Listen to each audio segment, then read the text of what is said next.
नमस्कार, मैं अंजना और आप देख रहे हैं खाकी वर्दी। आइए एक नजर डालते हैं आज की बड़ी खबर पर। राहुल गांधी को संसद में बोलने से रोके जाने के विरोध में मुंबई युवा कांग्रेस का आक्रामक आंदोलन। लोकसभा में नेता प्रतिपक्ष के बोलने नहीं देने का आरोप। अभिव्यक्ति की स्वतंत्रता पर हमला बताया। राष्ट्रीय सुरक्षा कानून पर भाषण के दौरान रोके जाने का दावा। मुंबई युवा कांग्रेस का सड़कों पर उतरकर विरोध। केंद्र सरकार के खिलाफ तीखी नाराजगी। लोकतांत्रिक मूल्यों की रक्षा का संकल्प। आज मुंबई में कांग्रेस के युवा विंग की ओर से लोकसभा में नेता प्रतिपक्ष राहुल गांधी को संसद में बोलने नहीं दिए जाने के विरोध में जोरदार प्रदर्शन किया गया। मुंबई युवा कांग्रेस ने आरोप लगाया कि राष्ट्रीय सुरक्षा कानून पर भाषण के दौरान राहुल गांधी को जानबूझकर रोका गया। प्रदर्शनकारियों ने इसे लोकतंत्र पर सीधा हमला बताते हुए कहा कि सरकार विपक्ष की आवाज दबाने की कोशिश कर रही है। इस दौरान केंद्र सरकार के खिलाफ तीखी नारेबाजी की गई और सड़कों पर उतरकर विरोध दर्ज कराया गया। युवा कांग्रेस ने साफ किया कि लोकतांत्रिक मूल्यों और संविधान की रक्षा के लिए उनका संघर्ष लगातार जारी रहेगा। आज हमने ये आंदोलन किया है क्योंकि 2 फरवरी को हमारे नेता विपक्ष राहुल गांधी को संसद में बोलने नहीं दिया गया।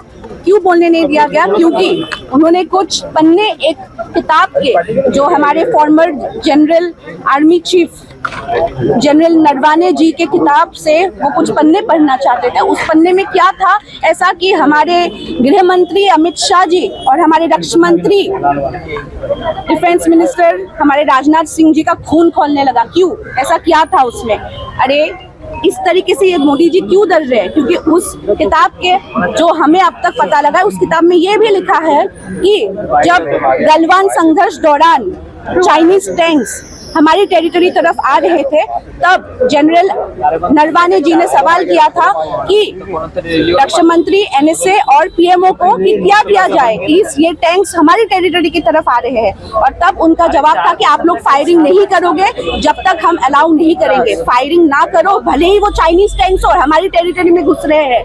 लेकिन 10:30 बजे तक वो रुके रहे और जब जवाब आया, फाइनली जवाब पीएमओ का ये आया कि आपको जो उचित लगे आप वो करो।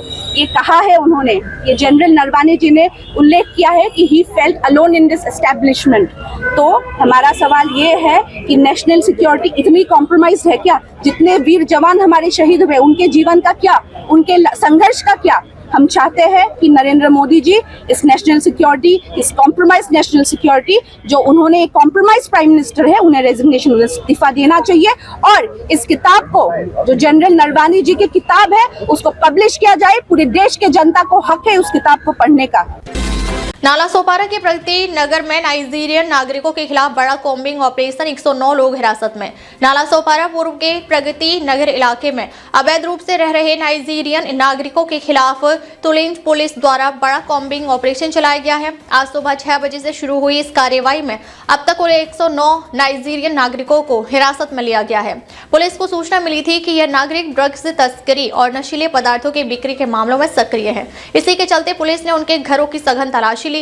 जांच के दौरान यह भी सामने आया कि कई नागरिकों के वीजा और पासपोर्ट की वैधता समाप्त हो चुकी है। इसके बावजूद वे भारत में रह रहे थे। इस कार्रवाई में छोटे बच्चों से लेकर बुजुर्गों तक को पुलिस ने हिरासत में लिया है। फिलहाल पुलिस द्वारा आगे की जांच की जा रही है। नालासोपारा पूर्व के प्रगति नगर क्षेत्र में आज सुबह से कॉम्बिंग ऑपरेशन चलाया गया है। इस दौरान अवैध रूप से रह रहे नाइजीरियन नागरिकों के खिलाफ कार्रवाई की गई है। अब तक 109 लोगों को हिरासत में लिया गया है। प्रारंभिक जांच में यह पाया गया है कि कई लोगों की वीजा और पासपोर्ट की अवधि समाप्त हो चुकी थी। ड्रग्स से जुड़े मामलों की आशंका के चलते उनके घरों की तलाशी ली जा रही है और आगे की जांच जारी है। मॅडम, काय सांगाल नाही कॉम्बिंग ऑपरेशन केले, बऱ्याच नायजेरियन लोकांची धरपकड केली, काय माहिती किती जणांना अटक केली? तुम्हाला सर्वांना माहित आहे की तुळींज नालासोपारा एरियामध्ये नायजेरियन बऱ्यापैकी राहतात। त्यांच्याकडे विजा एक्सपायर झाला असतो, लिगल पासपोर्ट पण नसतो, पासपोर्ट उपलब्ध नसतो, अशा बऱ्याच गोष्टी आहेत। तर काही वर्षांपासून ते कंटिन्युअसली ड्रग्ज सारख्या जगाला त्रासदायक गोष्ट आहे, धोकादायक गोष्ट त्यामध्ये इन्व्हॉल्व आहेत, आपण हे पाहतो। तर त्या अनुषंगाने त्याचबरोबर त्यांनी एक 40 भर दुकान इथं विदाउट गुमास्ता परमिशन लायसन चालवत होते आणि त्या सामान्य नागरिकांना देखील त्रास होत होता। बिल्डिंग्स मध्ये त्यांनी कब्जे करून रूम केल्या होत्या, त्याचा देखील सामान्य नागरिकांना त्रास होता। त्याही तक्रारी प्राप्त झाल्या होत्या। त्या अनुषंगाने पोलीस प्रशासन आणि वसई विरार महानगरपालिका संयुक्त विद्यमान आम्ही कारवाई करत आहोत। यामध्ये त्या लोकांकडच्या घराची सर्च घेणं, त्याचबरोबर त्याचे लायसन्स, विजा, पासपोर्ट चेक करणं, या गोष्टी करत आहोत आणि जे काही इल्लीगल आस्थापना आहे त्याच्यावर देखील म्युनिसिपालिटी कारवाई करत मॅडम आहे. या एरियामध्ये सातत्याने ड्रग्स सापडत असतो, या कारवाईत काही ड्रग्स मिळाले? सध्या सर्च प्रोसेस सुरू आहे, त्याविषयी तुम्हाला माहिती नंतर देण्यात येईल. सध्या आम्ही त्यांना ताब्यात घेणं, त्यांचे डॉक्युमेंट ताब्यात घेणं आणि त्या आस्थापनांवर म्युनिसिपालिटी कारवाई करून घेणं. किती जणांना मॅडम पकडले? 109च्या पेक्षा जास्त लोक आता झालेले आहेत.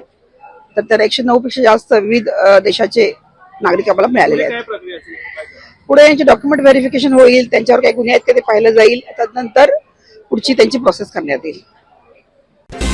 महिला से छेड़छाड़ मामला, मुकदमा ना दर्ज होने पर विधायक की नाराजगी।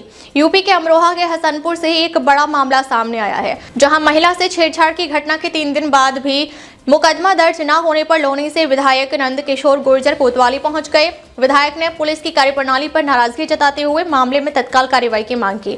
हसनपुर कोतवाली क्षेत्र के रहरा रोड से सटी गोकुल धाम कॉलोनी में 3 दिन पहले एक महिला ने खोका संचालक पर छेड़छाड़ का आरोप लगाया था। पीड़िता का आरोप है कि शिकायत के बावजूद पुलिस ने मुकदमा दर्ज नहीं किया। मामले की जानकारी मिलने पर बुधवार शाम लोनी से विधायक नंद किशोर गुर्जर कोतवाली पहुंचे और पुलिस की कार्यशैली पर नाराजगी जाहिर की। विधायक ने जिला अधिकारी और पुलिस अधीक्षक से फोन पर बातचीत कर आरोपी के खिलाफ गंभीर धाराओं में मुकदमा दर्ज किए जाने की मांग की। इस दौरान पीड़ित महिला और कॉलोनी के लोगों ने पलायन और इच्छा मृत्यु से जुड़े पोस्टर हाथों में लेकर विरोध प्रदर्शन किया। कोतवाली परिसर में कई घंटों तक विधायक के साथ गुर्जर समाज के लोग भी मौजूद रहे। मामले को लेकर पुलिस अधिकारियों का कहना है कि जांच के बाद आगे की कार्रवाई की जाएगी। गंभीर विषय है। हमारी एक बहन के साथ एक खोका रख लिया, रास्ते में अतिक्रमण कर लिया, कब्जा कर लिया, और वहाँ से जो भी महिला निकलती है सारे के सारे मुस्लिम लड़के वहाँ बैठे रहते हैं, बदतमीजी करते हैं। तो सारी बहनों ने कहा है, और जब उनके पति के साथ जा रही थी ये जो हमारी बहन जिसके साथ छेड़छाड़ हुई, छेड़छाड़ सबके साथ होती थी, लेकिन उन्होंने जब बदतमीजी की और वीडियो बनाने लगे तो विरोध करने पे उल्टा रॉड लेके मारने के लिए भागे। वो तो वहाँ एक भाई ने उनको बचा लिया। इसके लिए पुलिस को FIR 3 दिन पहले दी, अभी तक उस पर दर्ज नहीं हुई। ये हमारे रिश्तेदार भी हैं। जब हमें फ़ोन आया, हम लोग यहाँ आए तो इंस्पेक्टर का जो बयान था बहुत गैर जिम्मेदाराना था, मतलब सोच नहीं सकते आप। उन्होंने कहा कि इसमें कोई छेड़छाड़ नहीं हुई। ये सारी बहनें कह रही हैं जो सब संभ्रांत परिवारों की बहनें हैं। हमारे यहाँ कोई महिला बहुत सहन करती है तब जाके कहती है कि समाज में ऐसी बात ना हो, लेकिन वहाँ पूरा नरक कर दिया है। और जब हमारी EO से बात हुई तो उनका कहना है अतिक्रमण हटाने का काम SDM का है, और जो रास्ता कॉलोनी काट दी उसको भी उसी का बता दिया। तो यहाँ जिस तरह से भूमाफियाओं से, अपराधियों से जो साठगांठ है पुलिस की और अधिकारियों की, हम सबके लिए नहीं कह रहे। SDM ने जो कहा बहुत अच्छी उनकी बात लगी हमें, और उनके लिए लोग तारीफ भी कर रहे थे। जो भी है मैं नहीं जानता, मैंने अभी कप्तान साहब से बात की है। एक गंभीर बात है, 3 दिन से घूम रही है। और वो जो जिन्होंने छेड़छाड़ की वहाँ बैठ करके चाय पी रहे थे आज सुबह, और जो मोबाइल में जो वीडियो बनी थी उस मोबाइल को डिलीट कर दिया। रजनीश नाम का सिपाही है, एक सचिन, कुलदीप, इन्होंने उल्टे जो बहन जिनके साथ छेड़छाड़ हुई, जिनका मुकदमा नहीं लिखा गया, जिनके साथ ये घटना घटी, उन्हीं के घर पर रेड मारी और ये दबाव बनाया कि फैसला कर लो, यानी तो तुम पे कार्रवाई करेंगे, तुम्हारे खिलाफ मुकदमा लिख रहे हैं। ये मैं अपने 25 साल 26 साल से संघर्ष कर रहा हूँ राजनीति में, पहली घटना है। इतनी लापरवाही पुलिस की, 2 घंटे लोग वहाँ खड़े रहे सैकड़ों की भीड़ में। ये सब फेलियरिटी, LIU की भी फेलियरिटी है। एक विधायक वहाँ से चल के आया है और यहाँ करके हम लगभग अब 3 घंटे हो गए, अभी तक भी FIR दर्ज नहीं है। दर्ज करेंगे, माननीय मुख्यमंत्री से हम शिकायत करेंगे और इनके खिलाफ कार्रवाई हो, कठोर कार्रवाई हो। और जब तक FIR नहीं होगी, मैं थाने में हूँ, उसके बाद हम जाएँ किसी भी बहन के साथ। बहन बेटी किसी की भी हो सकती है, हिंदू मुसलमान की, लेकिन हमारी सरकार होने के बाद हमारी बहन के साथ हिंदू बहन बेटियों को जो टारगेट जिस तरह मुस्लिम लड़के कर रहे हैं यहाँ, ये बहुत सोचनीय बात है। इसके खिलाफ कठोर कार्रवाई करेंगे।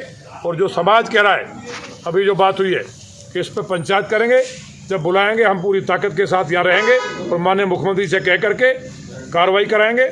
मुझे उम्मीद है कि पुलिस रात में उसे गिरफ्तार करके कठोर कार्रवाई करेगी, और नहीं करती है तो अपनी बहन के सम्मान के लिए हमें खुद कुछ ना कुछ विचार करना पड़ेगा, जो समाज तय करेगा। अब तक के लिए बस इतना ही, फिर मिलते हैं कुछ ऐसी ही बड़ी खबर के साथ। तब तक के लिए नमस्कार और देखते रहिए खाकी वर्दी।